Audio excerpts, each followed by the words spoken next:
Welcome to all student on my YouTube channel. आज हम 2023 के फिजिक्स के ऑब्जेक्टिव टाइप क्वेश्चंस को डिस्कस करने वाले हैं, जो बाकी एग्जाम के पॉइंट ऑफ व्यू से काफ़ी इम्पॉर्टेंट है। यहाँ पर फर्स्ट क्वेश्चन दिया हुआ है, the magnitude of electric field due to a point charge at a distance of 4 metre is 9 newton per coulomb from the same charge the electric field of magnitude 16 newton per coulomb will be at a distance of. Question के कहने का मतलब ये है कि कोई point charge है, उस पॉइंट चार्ज से 4 मीटर के डिस्टेंस पर electric field 9 newton per coulomb है।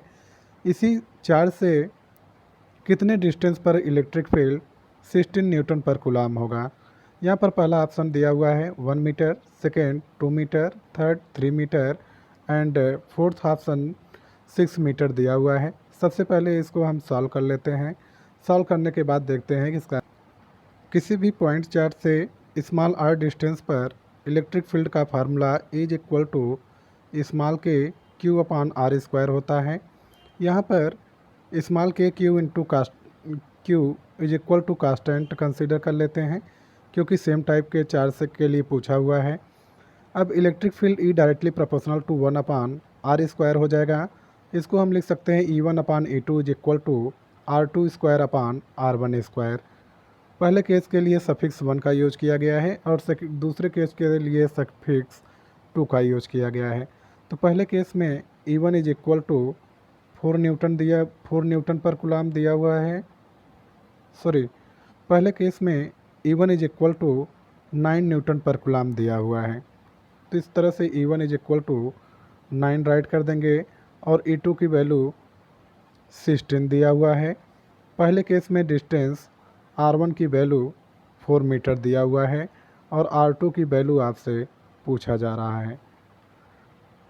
तो यहाँ पर E1 की वैल्यू 9 राइट कर दिया और E2 की वैल्यू 16, R2 की वैल्यू पूछ रहा है और R1 की वैल्यू 4 राइट कर देंगे। 4 का स्क्वायर करेंगे 16 हो जाएगा।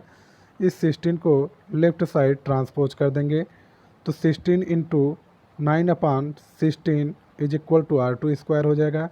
ये 16 इस 16 से कैंसिल हो जाएगा, बचेगा 9 is equal to R2 square. दोनों साइड स्क्वायर रूट ले लेंगे तो R2 is equal to 3 meter इसका आंसर आ जाएगा। अब देखते हैं कौन सा ऑप्शन इसका सही। इसका ऑप्शन नंबर 3 बिल्कुल राइट आंसर है। नेक्स्ट क्वेश्चन दिया हुआ है, ए पॉइंट P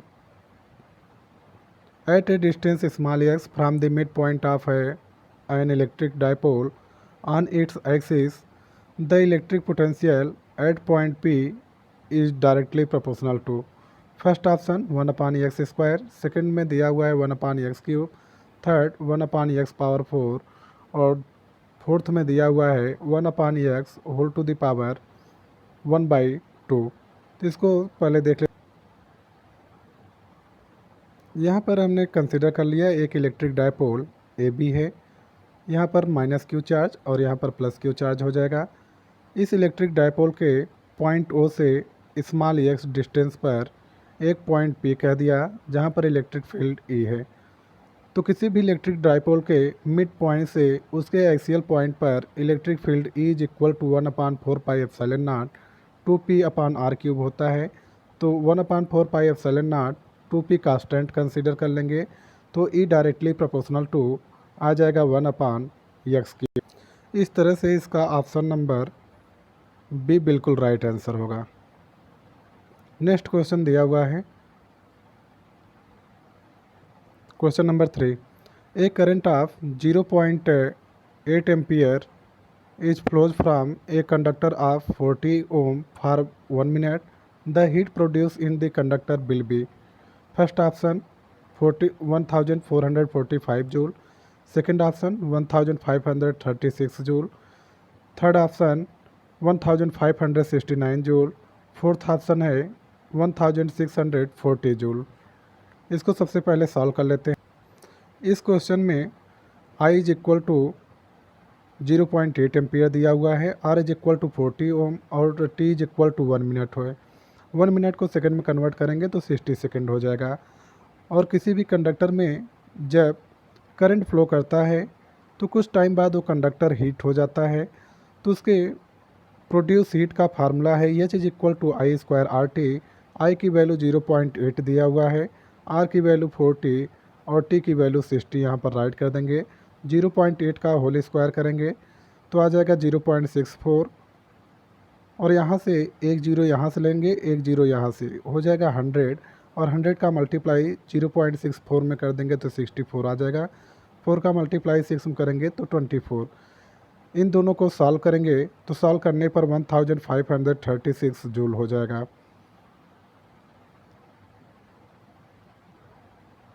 इस तरह से इस क्वेश्चन का ऑप्शन नंबर बी बिल्कुल राइट आंसर होगा। 1536 जूल। नेक्स्ट क्वेश्चन देखते हैं। नेक्स्ट क्वेश्चन में दिया हुआ है a cell of EMF capital E is connected across an external resistance R when current I is drawn from the cell, the potential difference across the electrodes of the cell drop to capital V. The internal resistance small r of the cell is। इसका option number A right answer होगा। आपको पता है E और small r में relation E is equal to V is equal to E minus I R. यहाँ से r को इस साइड ट्रांसपोज कर लेंगे तो हो जाएगा v माइनस ए।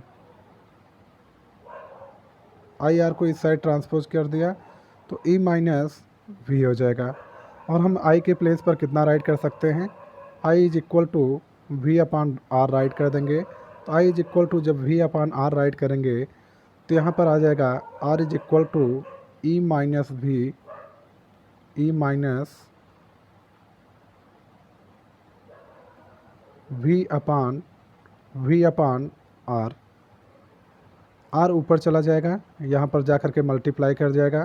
तो जब आर वहाँ पर मल्टीप्लाई करेगा तो इसका ऑप्शन नंबर कौन सा सही होगा, E minus V upon R into R. इसका ऑप्शन नंबर 1 राइट होगा। Next question.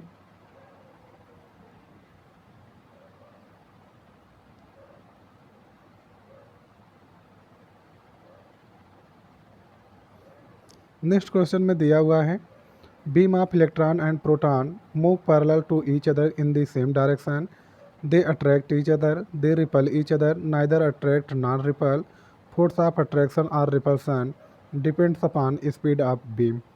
तो यहाँ पर प्रोटॉन बीम और इलेक्ट्रॉन बीम एक ही डायरेक्शन में ट्रेवल कर रहे हैं, और आपको पता है प्रोटॉन पॉजिटिवली चार्ज होता है और इलेक्ट्रॉन निगेटिवली चार्ज होता है। और जो करंट होता है वो proton that is positive charge के डायरेक्शन में फ्लो करता है। तो करंट का डायरेक्शन इसमें फ्लो ऑफ प्रोटॉन के डायरेक्शन में हो जाएगा, और इलेक्ट्रॉन के फ्लो के अपोजिट डायरेक्शन में करंट का डायरेक्शन हो जाएगा। और जब दो कंडक्टर के दो पैरेलल कंडक्टर में करंट एक दूसरे के अपोजिट फ्लो करता है तो उनके बीच लगने वाला जो फोर्स होता है वो रिपल्सन फोर्स होगा। तो यहाँ पर प्रोटॉन और इलेक्ट्रॉन के बीच इलेक्ट्रोस्टैटिक्स अट्रैक्शन फोर्स होगा, उसको कौन कंपनसेट कर दे रहा है, लगने वाला जो मैग्नेटिक फोर्स है वो कंपनसेट कर दे रहा है। इस तरह से इस क्वेश्चन का ऑप्शन नंबर सी बिल्कुल राइट आंसर होगा। नेक्स्ट क्वेश्चन देखते हैं। नेक्स्ट क्वेश्चन में दिया है a long straight wire of radius small A carries A steady current small I, the current is uniformly distributed across its area of cross section. The ratio of magnitude of magnetic field B1 at A by 2 and B2 at distance 2A each. First option है 1/2, second 1, third 2, fourth 4। सबसे पहले इस question को हम solve कर लेते हैं। Solve करने पर देखते हैं वैल्यू। यहाँ पर कंसीडर कर लेते हैं एक कोई करंट कंडक्टर है, इसमें स्मॉल आई करंट फ्लो कर रहा है। इस कंडक्टर से A/2 डिस्टेंस पर मैग्नेटिक फील्ड B1 कंसीडर कर लिया, और इस कंडक्टर से 2A डिस्टेंस पर मैग्नेटिक फील्ड B2 कंसीडर कर लेते हैं। और आपको पता है किसी भी infinitely long current current conductor से स्मॉल आर डिस्टेंस पर जो मैग्नेटिक फील्ड होता है B1 is equal to mu 0/2 pi I/R होता है। यहाँ पर R का काम A/2 करेगा, तो B1 is equal to mu 0/2 pi I/A/2 हो जाएगा। 2 ऊपर चला जाएगा तो B1 is equal to mu 0/2 pi 2I/A। और इसी तरह से B2 is equal to mu 0/2 pi I/R होगा, तो यहाँ पर R का काम 2A कर रहा है, तो R के प्लेस पर 2A राइट कर देंगे और इन दोनों को आपस में डिवाइड कर देंगे, तो B1/B2 is equal to mu 0/2 pi 2I/A और अपान म्यू 0/2 पाई I/2A आ जाएगा। म्यू 0/2 पाई से म्यू 0/2 पाई कैंसिल, I से I कैंसिल हो जाएगा, A से A कैंसिल हो जाएगा, एक 2 यहाँ ऊपर जा कर के मल्टीप्लाई कर जाएगा, 2 इंटू 2 करेंगे तो 4/1। इस तरह से B1/B2 इज इक्वल टू 4/1 हो जाएगा और B1/B2 इज इक्वल टू 4:1 आ जाएगा। ऑप्शन नंबर डी इसका बिल्कुल राइट आंसर हो जाएगा। नेक्स्ट क्वेश्चन में दिया हुआ है vector E and B represent the electric and magnetic field of an electromagnetic wave respectively, the direction of propagation of wave is along. ये पॉइंटिंग वेक्टर से सॉल्व होगा और इसका ऑप्शन नंबर सी सही हो जाएगा, vector E cross vector B। Next question, A ray of monochromatic light propagate in air is incident on the surface of water, which of the following will be the same for the reflected and refracted rays? First option है energy carried, जितना वो energy carry करेगा वो दोनों के लिए reflected light और refracted light के लिए सेम होगा। सेकंड, दोनों की स्पीड सेम होगी। थर्ड, फ्रीक्वेंसी सेम होगी। फोर्थ, उनका वेवलेंथ सेम होगा। तो आपको पता है जब लाइट रे एक मीडियम से दूसरे मीडियम में जाता है तो उसका एनर्जी, स्पीड और वेवलेंथ चेंज हो जाता है, लेकिन फ्रीक्वेंसी जो है अनचेंज रहती है। इस तरह से इसका ऑप्शन नंबर सी बिल्कुल राइट आंसर हो जाएगा। Next question, a beam of light travels from air into a medium, its speed and wavelength in the medium are 1.5 × 10⁸ metre per second and 230 nanometre respectively, the wavelength of light in air will be. कह रहा है कोई beam of light है, वो air से किसी medium में travel कर रहा है, इसकी स्पीड और जो वेवलेंथ है उस मीडियम में 1.5 metre into 10⁸ metre per second है, वेवलेंथ 230 नैनोमीटर है। कह रहा है कि जो लाइट बीम है उसका वेवलेंथ एयर में कितना होगा।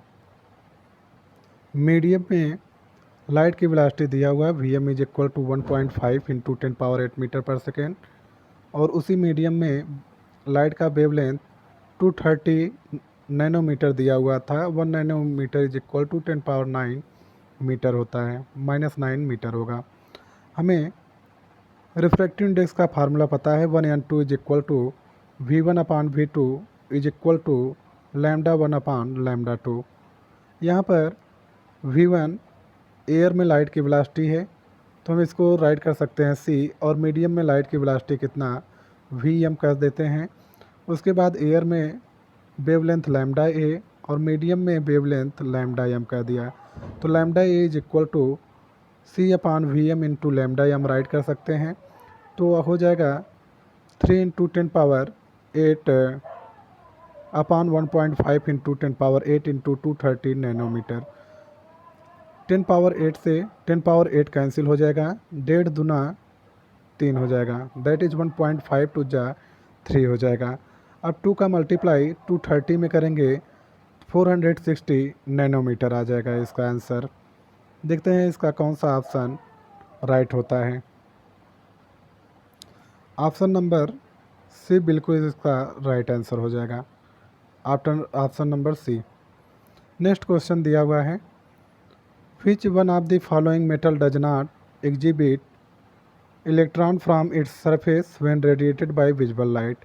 तो रुबिडियम, सोडियम, सीजियम, ये ऐसे मटेरियल हैं जो विजिबल लाइट के साथ फोटो इलेक्ट्रिक फिनोमेना को एग्जिबिट करते हैं।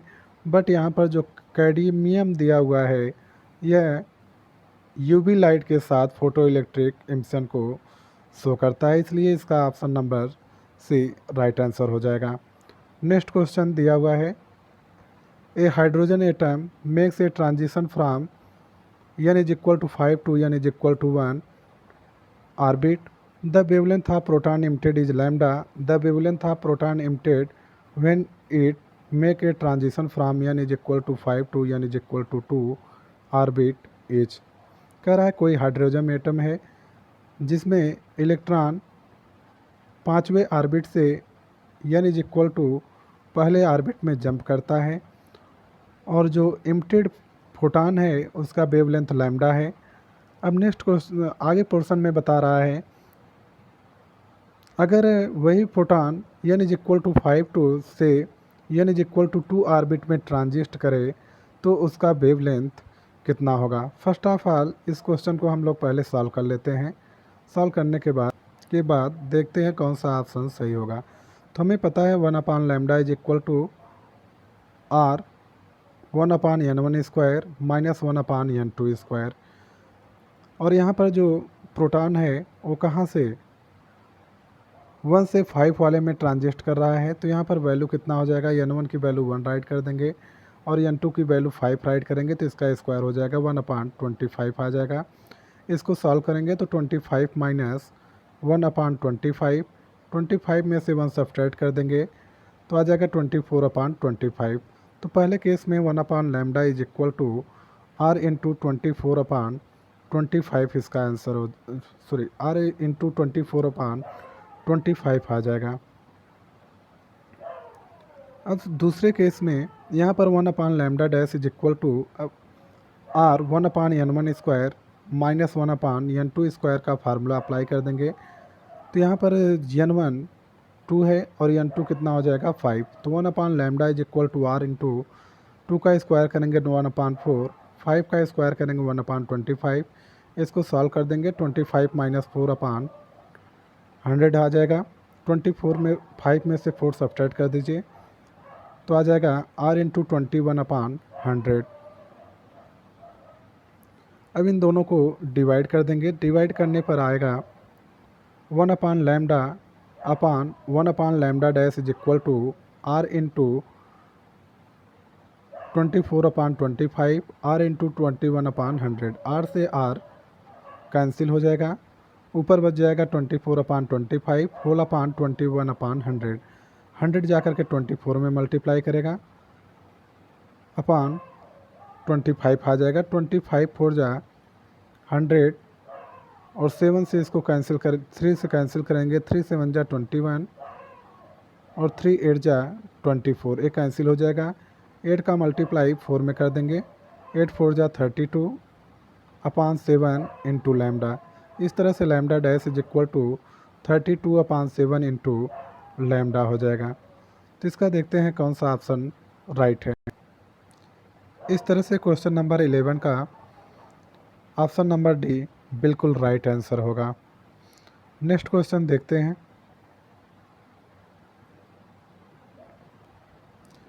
नेक्स्ट क्वेश्चन में दिया हुआ है, the curve of binding energy per nucleon as a function of atomic mass number has a sharp peak up for helium nucleus. This implies that helium nucleus is radioactive, unstable, easily fusionable, more stable nucleus than its neighbour. तो इसका option number D सही हो जाएगा, more stable then its neighbour. जो helium nucleus है ये noble gases में आता है और ये काफ़ी स्टेबल होता है। नेक्स्ट क्वेश्चन है, in an intrinsic semiconductor the electron density of holes is 4 into